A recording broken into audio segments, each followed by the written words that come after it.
Kolkata style chicken বিরিয়ানির সাথে নরম তুলতুলে 4 পিস মেটে কষা মাত্র 70 টাকায়।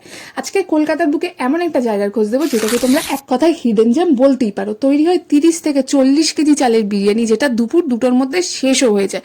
এখানে নরম তুলতুলে একদম রেয়াজি খাসির পিস দিয়ে হোক মাটন বিরিয়ানি, বা হোক এনাদের সাইড ডিশ যেগুলোর মধ্যে থাকে চিকেন চাপ, মাটন লিভার কষা, চিকেন লিভার কষা, আরও নানান আইটেম। আমরা এখান থেকে নিয়েছিলাম একদম একটা লেগ পিস দিয়ে গাপ্তা আলু দিয়ে চিকেন বিরিয়ানি, যার মধ্যে ডিম আর সালাডও কিন্তু ওনারা দিয়েছিলেন। আর রাইসের কোয়ান্টিটি একজনের জন্য তো সাফিসিয়েন্ট। তার সাথে ছিল 4 পিস মেটে দিয়ে এই মেটে কষার আইটেমটা, যেটা দিয়ে বিরিয়ানিটা খেতে কিন্তু লাগছিল জাস্ট হেভেনলি। আর এই সমস্ত কিছু খাবারগুলো আমরা টেস্ট করেছিলাম আর খুবই রিজনেবল দামে। সমস্ত কিছুর দাম এবং প্রপার অ্যাড্রেস দিয়ে রয়েছে একটা ফুল ভিডিও চ্যানেলে, যেটা কিন্তু একদম মিস করলে চলবে না। তাছাড়াও ভালো ভালো ভিডিও দেখতে follow and subscribe Petuk Kolkata.